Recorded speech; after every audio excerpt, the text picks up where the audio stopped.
Olá, queridos alunos e familiares, como vocês estão? Espero que estejam todos muito bem. Mais uma semana, mais uma videoaula de Ola e mais um encontro nosso, aqui, nesta plataforma digital. Bom, antes de iniciarmos a aula de hoje, eu quero relembrar das nossas duas últimas aulas, que foram a do Bilboquet e a da Vitória Régia. Recebi cada produção maravilhosa, gente. Vocês capricharam tanto.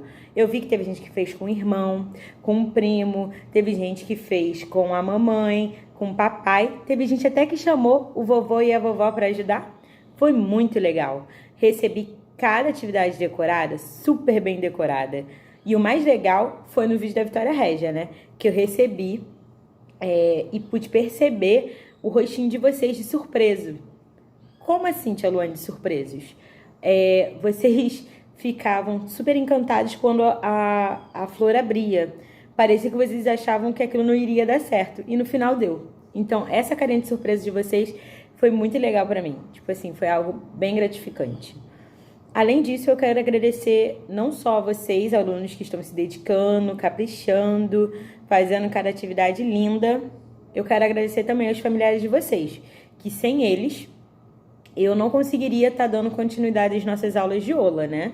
Porque com a ajuda deles, auxiliando vocês nas atividades, que eu consigo dar a nossa aula de Ola. Bom, antes de começar a nossa aula, então, como eu falei, a gente vai falar dessas duas coisas. Eu falei de dois teminhas também, na verdade, duas datas comemorativas. Quais foram elas? Vocês lembram? Bom, a primeira foi dia 18 de abril, que é o dia do livro. Na verdade, foi também um dia em homenagem a Monteiro Lobato, como a gente sabe, um grande escritor, que escreveu uma das maiores obras e que eu mais amo, que é o Sítio do Pica-Pau Amarelo. Além disso, no dia seguinte, que foi o dia 19 de abril, comemoramos o Dia do Índio. Tia Luane, existe só um Dia do Índio? Claro que não, né, gente? Como a gente sabe, o Dia do Índio é todo dia. Além disso, já que a gente falou de índio, de livro, tia Luane, isso tem alguma coisa a ver com eles? Eles leem muito livros? Não, na verdade o livro não é algo muito comum da cultura deles, mas a contação de histórias é. Como a gente viu, a gente conheceu até a lenda, não foi mesmo? A lenda da Vitória Régia. Essa lenda foi muito legal, uma das minhas favoritas também. A contação de história, na verdade, ela é algo passado de geração em geração. Por não ser algo escrito e comprovado, muitas dessas histórias são chamadas de lendas. E cada tribo tem a sua lenda. Tem lendas regionais, nacionais, cada um tem a sua lenda. Bom, falando nisso também, o que me lembra? Me lembra, na verdade, a uma reflexão. Será que existe ou existiram índios escritores? Na verdade, existe. Ele é muito famoso, é o Daniel Munduruku. Esse daqui, ele na verdade, não só como foi um escritor brasileiro, ele foi reconhecido internacionalmente. Ele fez mais de 50 obras infantis. São livros maravilhosos, livros que retratam também a infância indígena. Vale muito a pena vocês pesquisarem e verem um pouco dessas obras. Bom, vamos falar então da aula de hoje. A aula de hoje continuarei com a cultura indígena, mas eu acho que a gente não sabe muito sobre esse povo. Que tal a gente assistir esse videozinho aqui para a gente conhecer um pouco mais a história deles?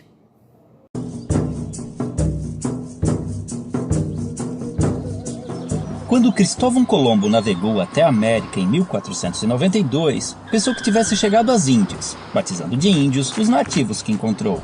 Porém, apesar de terem sido generalizados nessa classificação, os índios não se viam como um povo unificado, pois eram divididos em uma variedade de etnias sem qualquer identificação entre si. Acredita-se que os primeiros habitantes das Américas chegaram há mais de 20 mil anos, atravessando uma passagem congelada entre a Ásia e a América do Norte, e então espalhando-se por todo o continente. Em algumas regiões, formavam civilizações avançadas. Já no Brasil, fragmentaram-se por todo o território, formando grupos de diferentes tamanhos. Eram sociedades comunais, descentralizadas e igualitárias, vivendo da caça, pesca e agricultura de subsistência, e em sua maioria seminômades, mudando suas aldeias de local conforme os recursos naturais fossem se esgotando, permitindo, mesmo que involuntariamente, a recuperação natural do solo abandonado. As habitações eram geralmente coletivas, chamadas de ocas, variavam de tamanho e forma entre as tribos, mas normalmente eram dispostas em torno de um espaço cerimonial, onde realizava-se todo tipo de atividade diária, além de celebrações e ritos conduzidos por pajés e anciões. As tribos eram formadas por laços de parentesco e afinidades, e mantinham contatos com outras comunidades através de relações de comércio, cooperação, casamentos, alianças e também de guerras, que eram comuns entre as sociedades indígenas, apesar de sua natureza pacífica. Os homens lidavam com a guerra, a caça, pesca e liderança tribal, além da construção da aldeia e o plantio, enquanto as mulheres cuidavam da colheita, do preparo de alimentos e da fabricação de utensílios e adornos. A educação das crianças era a tarefa de toda a tribo, e a autonomia era estimulada. Já os doentes e inválidos costumavam ser abandonados à própria sorte. Os indígenas tinham conhecimento na fabricação de bebidas fermentadas e deixaram grande herança à culinária brasileira, com pratos derivados da mandioca e do milho. Sua dieta também era diversificada em proteínas animais, graças à caça e à pesca. Em festejos, cobriam seus corpos com pinturas, penas e plumas, e a nudez no dia a dia era comum e não causava vergonha. Por viverem em florestas, muitas vezes precisavam usar protetores genitais e tangas, mas mantas cobrindo o corpo eram raras. Muito higiênicos, devemos a eles o costume do banho diário. Mantinham muitos ritos e crenças religiosas, os quais podemos identificar por xamanismo, uma mistura de religião, crença, sistema de pensamento e configuração do mundo, em que acredita-se num universo não linear, sem início e sem fim definidos, onde o tempo se confunde. Não possuíam uma doutrina, assim como não acreditavam em um Deus único e supremo, tendo a figura do xamã, o pajé, como seu elo com o mundo divino. Em sociedades sem esses representantes, acreditava-se que os espíritos e antepassados se comunicavam com os humanos através de animais, sonhos e visões. Muitas de suas lendas tornaram-se populares entre os não-índios, enriquecendo o folclore nacional. O uso de alucinógenos, tabacos e ervas era muito comum nos mais diversos rituais. Orientados pelas fases da lua e conhecimentos astronômicos, entendiam as relações entre as mudanças climáticas, nas quais baseavam seu plantio e colheita. Antes da chegada dos europeus, acredita-se que existiam mais de 1.300 idiomas nativos, hoje reduzidos a apenas 270, que deram origem a diversas palavras da língua portuguesa. Não possuíam um sistema de escrita, mas algumas sociedades desenvolveram sinais e formas gráficas, cujo estudo pode revelar mais sobre seus hábitos. Há indícios de uma grande diversidade de produção artística, que integrava-se ao seu modo de vida e ritos cotidianos, com destaque para a dança, a cerâmica, a tecelagem, a cestaria, a pintura corporal, a arte plumária e principalmente a música. Contudo, os indígenas não possuíam a figura do artista, e todos podiam ser hábeis em diversos aspectos, pois dedicar-se exclusivamente a uma atividade, como na sociedade atual, era sinal de desequilíbrio espiritual e obsessão. Quando os portugueses chegaram em 1500, estima-se que encontraram mais de 5 milhões de indivíduos, divididos em tribos e comunidades, diferentes entre si, mas iguais aos olhos do colonizador, responsável por reduzi-los a menos de 600 mil em poucos séculos. Desconhecendo invenções ocidentais como o espelho, a roda e as armas de fogo, o choque cultural foi enorme, assim como o fascínio dos indígenas, que ainda viviam em sua pré-história. 3 armas foram fundamentais para o domínio dos colonizadores sobre os nativos. A arma de fogo, aliada nas conquistas das tribos e determinante na aceitação da superioridade portuguesa pelos índios remanescentes. A Bíblia do Jesuíta, responsável pela aculturação dos indígenas e a adequação ao moralismo cristão dos ocidentais.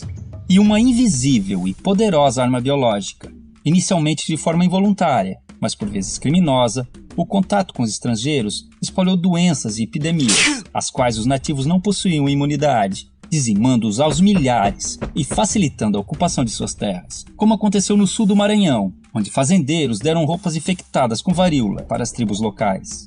Porém, muitos indígenas auxiliaram os portugueses em expedições ao interior, em conflitos com outras tribos e ajudaram a escravizar grupos inimigos, além de fornecerem aos colonos produtos como a madeira, condimentos e substâncias medicinais.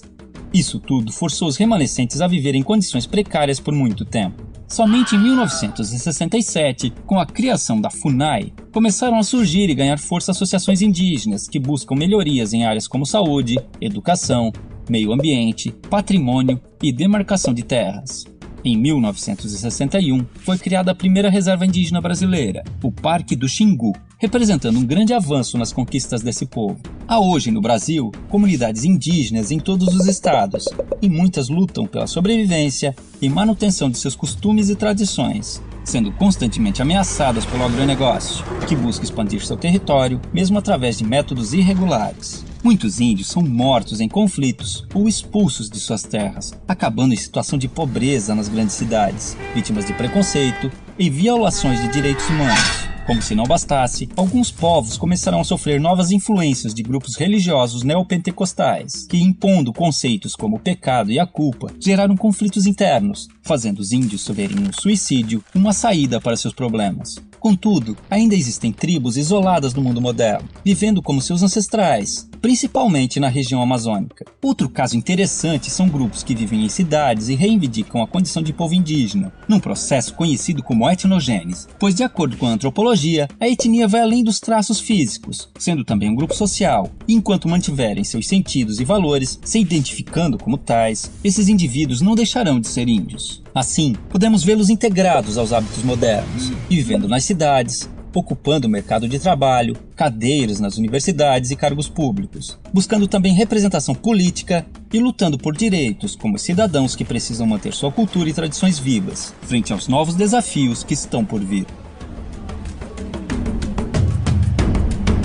Muito legal esse vídeo, não é mesmo? A gente descobriu um tanto sobre a história dos índios, coisas que a gente nem sabia. Coisas a gente já sabia, outras coisas a gente não sabia, não é mesmo? Além disso, o que a Tia Luane vai propor para vocês? Agora, a gente vai falar um pouco sobre a arte indígena. Vocês conhecem algum artista indígena? Ou melhor, vocês já viram ou produziram alguma arte indígena? Agora eu vou deixar esse videozinho aqui com vocês que explicam um pouco sobre a arte indígena. É um vídeo bem curto e vocês vão gostar bastante de ver. Vamos lá?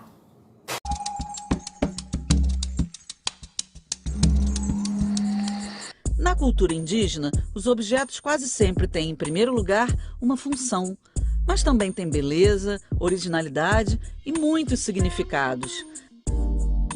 Características que fazem deles mais do que simples utensílios, uma forma de arte.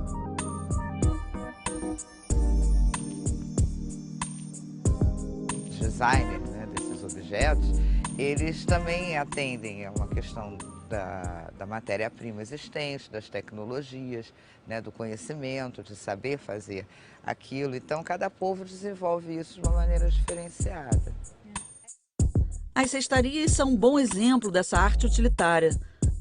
Trançando folhas, palmas, cipós e outros materiais, os índios fazem cestos para ajudar nas tarefas do dia a dia. Tem cesto para guardar alimentos, peneirar farinha, coar e até filtrar. Os índios também precisavam armazenar líquidos, aí criaram a cerâmica. Ela pode servir para ajudar a cozinhar. A cerâmica produzida na ilha de Marajó é uma das mais conhecidas.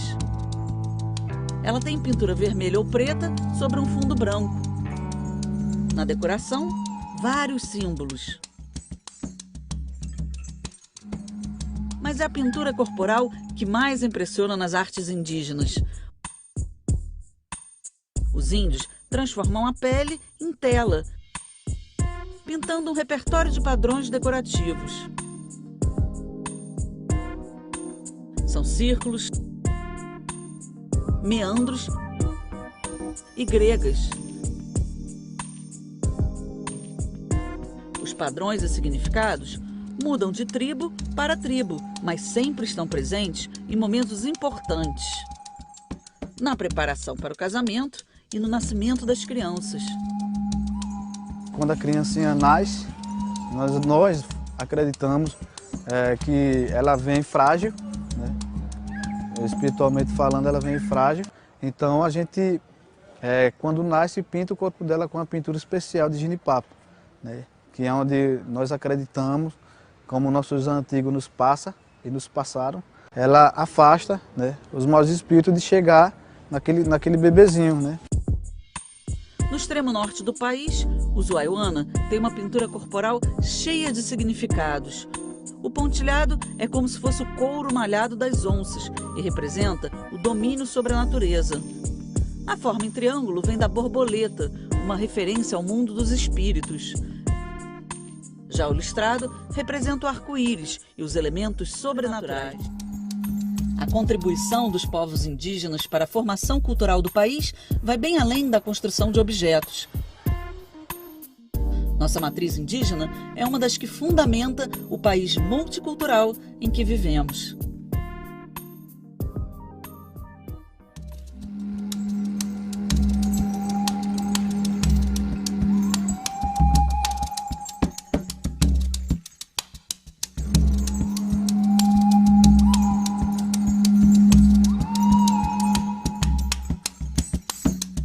Que divertido foi esse vídeo, né? A gente conheceu um pouco mais sobre a cultura indígena, sobre a arte indígena, que é tão rica, essa arte que é inspirada na natureza. Bom, a gente viu também algo que me chamou muita atenção ali, que foi a pintura indígena. Na verdade, a pintura corporal é algo muito comum, na verdade, em épocas de festas que eles fazem para celebrar. Além disso, a gente viu que esses desenhos são inspirados em elementos da natureza, como a onça pintada, como o arco-íris e também em asas de borboleta. Esses foram exemplos que a gente viu no vídeo, mas existem muitos outros. Bom, para a aula de hoje, eu quero desafiar vocês a fazerem esses desenhos indígenas. Tia Luane, mas no meu corpo? Não. Vocês vão precisar de 3 materiais muito simples, que eu sei que todo mundo tem em casa. Uma folha 4, um lápis grafite e as canetinhas de vocês. Como que eu vou começar? Vou pegar a folha branca, vou colocar a palma da minha mão ou o meu pé. Como que eu vou fazer isso, Tia Luane? Vou contornar, fazer o contorno da minha mão. Depois que eu terminei de fazer o contorno da minha mão com lápis, irei cobrir com canetinha preta. Fiz isso feito, agora irei pensar em que desenho irei fazer. Antes de fazer de canetinha, eu aconselho vocês a fazerem de lápis grafite. Caso vocês não gostem, vocês podem apagar. Mas o mais legal disso é vocês usarem em seguida as canetinhas. Pode fazer bem colorido ou até mesmo só com canetinha preta. Fica a critério de vocês. Espero que vocês me enviem essas produções. Fico muito feliz quando recebo os e-mails com vídeos, fotos de todas as produções de vocês. Não esqueçam de aparecer também na foto, né? Porque é muito legal para mim ver o rostinho de vocês e matar um pouco dessa saudade. Bom, um grande beijo e até a próxima semana.